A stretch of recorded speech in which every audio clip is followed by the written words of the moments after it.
Ahmedabad plane हादसे के बाद पूरा देश निशब्द है, स्तब्ध है। भविष्य को लेकर के बातें और इतिहास की पड़ताल हो रही है। इससे पहले भी दुनिया ने कई बड़े बड़े विमान हादसे देखे हैं। आज सुनाते हैं आपको 5 सबसे बड़े प्लेन क्रैशेस की कहानी। पहला हादसा टेनेरिफ एयरपोर्ट पर हुआ था। 27 मार्च 1977 का दिन था। इतिहास के सबसे भयावह प्लेन हादसे का गवाह बना ये दिन। 2 बोइंग 747 प्लेन एक ही रनवे पर आमने सामने आ गए। जबरदस्त टक्कर हुई दोनों विमानों के। 583 लोगों की जान चली गई।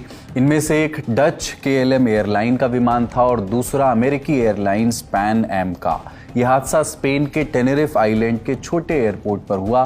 दरअसल 27 मार्च 1977 को आइलैंड के पास ही ग्रैन कैनरिया एयरपोर्ट पर एक बम ब्लास्ट हो गया। इस वजह से कई फ्लाइट्स को टेनेरिफ की तरफ डाइवर्ट कर दिया गया। कोहरा घना था, विजिबिलिटी लगभग 0 थी। अमेरिकी प्लेन को रनवे से हटकर टैक्सी वे पर इंतजार करने को कहा गया। विजिबिलिटी कम होने के कारण पैन एम फ्लाइट धीरे धीरे टैक्सी वे की तरफ बढ़ रही थी। इसी बीच KLM फ्लाइट के कैप्टन को लगा कि उन्हें उड़ान भरने की इजाज़त मिल चुकी है, पर ऐसा था नहीं। बिना परमिशन के KLM की फ्लाइट ने टेक ऑफ करना शुरू किया, जबकि पैन एम की फ्लाइट अभी रनवे पर ही थी। नतीजा, दोनों विमानों की जोरदार टक्कर हुई और सैकड़ों लोगों की जान चली गई। इसे इंसानी भूल और कम्युनिकेशन फेल्योर का क्लासिक केस माना जाता है। दूसरा बड़ा हादसा जापान एयरलाइंस की फ्लाइट 123 से जुड़ा हुआ। 12 अगस्त 1985 को जापान एयरलाइंस की फ्लाइट 123 ने टोक्यो से ओसाका के लिए टेक ऑफ किया। फ्लाइट में 509 पैसेंजर्स और 15 क्रू मेंबर सवार थे।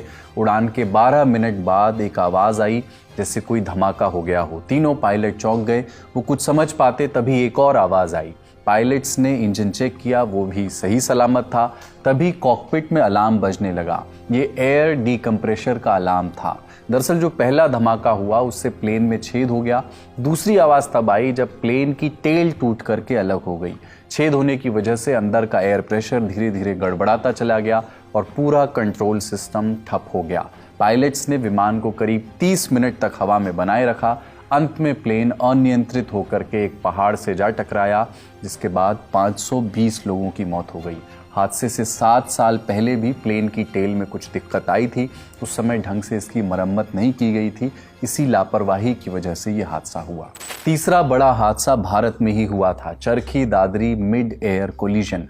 12 नवंबर 1996 दिल्ली से 90 किलोमीटर दूर चरखी दादरी के आसमान में 2 विमानों की टक्कर हो गई। देखते ही देखते दोनों विमान मलबे में तब्दील हो गए। एक सऊदी अरब एयरलाइंस का बोइंग 747 था और दूसरा कजाकिस्तान एयरलाइंस का इल्यूशन 76 चार्टर प्लेन। इस टक्कर में 349 लोगों की मौत हो गई। हादसा हुआ कैसे? ATC ने दोनों प्लेन्स को अलग अलग ऊंचाई पर रखने के निर्देश दिए थे ताकि टक्कर ना हो। सऊदी फ्लाइट ने दिल्ली से उड़ान भरी और उसे 14,000 फीट की ऊंचाई पर जाना था। कजाक फ्लाइट दिल्ली एयरपोर्ट पर उतरने की तैयारी में थी और उसे 15,000 फीट पर रहना था, लेकिन कजाक प्लेन ने गलती से नीचे उतरना शुरू कर दिया। वो 15,000 की बजाय 14,000 फीट पर आ गई। दोनों प्लेन्स का ऑल्टीट्यूड एक जैसा हो चुका था। जब तक चेतावनी दी जाती तब तक देर हो चुकी थी। कजाक प्लेन का ऊपरी हिस्सा सऊदी वाले जहाज के विंग्स से टकरा गया और दोनों टूटते हुए जमीन पर आ गिरे। कहते हैं कि धमाका इतना जोरदार था कि लोगों के घर हिलने लगे। कुछ लोगों को लगा कि भूकंप आ गया है। ये मिड एयर कोलिजन का सबसे बड़ा मामला था। भारत का सबसे बड़ा विमान हादसा भी था। इस हादसे ने भारत को एयर ट्रैफिक कंट्रोल और एयर स्पेस सेफ्टी को लेकर के बड़ा सुधार करने के लिए तैयार किया। चौथा बड़ा हादसा तुर्की एयरलाइंस फ्लाइट 981 के क्रैश होने से जुड़ा है। तुर्की एयरलाइंस फ्लाइट 981 हादसे को कार्गो डोर त्रासदी के नाम से भी जाना जाता है। 3 मार्च 1974 को हुए इस क्रैश में 346 लोगों की मौत हुई थी। तुर्की एयरलाइंस की फ़्लाइट इस्तांबुल से चली और पेरिस में उतरी। यहाँ से कुछ यात्री चढ़े। फ़्लाइट की अगली उड़ान लंदन के लिए थी। उस वक्त DC-10 विमान अपनी कैटेगरी का सबसे नया और उन्नत, बहुत ही एडवांस्ड विमान था। प्लेन ने उड़ान भरी। कार्गो डोर टेक ऑफ के कुछ ही मिनटों बाद खुल गया। कार्गो डोर का खुलना अचानक और विस्फोट की तरह हुआ। इससे प्रेशर तेज़ी से कम हुआ और केबिन का फर्श बैठ गया। जैसे ही फर्श टूटा केबिन के नीचे से गुजरने वाली कंट्रोल केबल्स टूट गईं, पायलट्स ने प्लेन का कंट्रोल खो दिया। उन्होंने कोशिश भी की कि किसी तरह विमान को घुमा सकें, लेकिन प्लेन बेकाबू हो गया और फ्रांस के एर्मोनॉनविल के जंगलों में जा गिरा।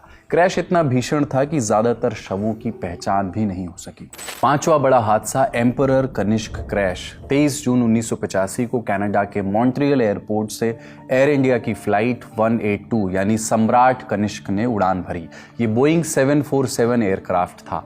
इस फ्लाइट का डेस्टिनेशन था मुंबई, लेकिन बीच में फ्लाइट को लंदन में हॉल्ट लेना था, इसलिए फ्लाइट आयरलैंड के एयर स्पेस में एंटर हुई। आयरिश कोस्ट के करीब 200 मील की दूरी पर अचानक रडार से ये प्लेन गायब हो गया। दरअसल प्लेन 31,000 फीट की ऊंचाई से सीधा अटलांटिक महासागर में जा गिरा। इसका कारण था फ्लाइट में हुआ बम विस्फोट। 329 लोगों की जान इसमें गई। इसमें 82 बच्चे और 4 नवजात भी शामिल थे। यहाँ से करीब 1000 मील दूर टोक्यो के एयरपोर्ट पर उसी दिन एक और घटना हुई। इस प्लेन हादसे से करीब 1 घंटे पहले ही टोक्यो में बैगेज एरिया में एक बम फटा और 2 लोगों की जान चली गई। जब तहकीकात शुरू हुई तब किसी ने सोचा भी नहीं था कि इन दोनों हादसों का आपस में गहरा कनेक्शन था। बाद में पता चला कि साजिश का निशाना था भारत और साजिश को अंजाम दिया था आतंकी संगठन बब्बर खालसा ने। ये थे इतिहास के सबसे भयावह प्लेन क्रैश के मामले। हम ये उम्मीद करते हैं कि ये हादसे हमको फिर कभी देखने को ना मिले। इस वीडियो में इतना ही। ये जानकारी आपके लिए जुटाई हमारे साथी अनुभव ने। देखते रहिए दी ललन टॉप।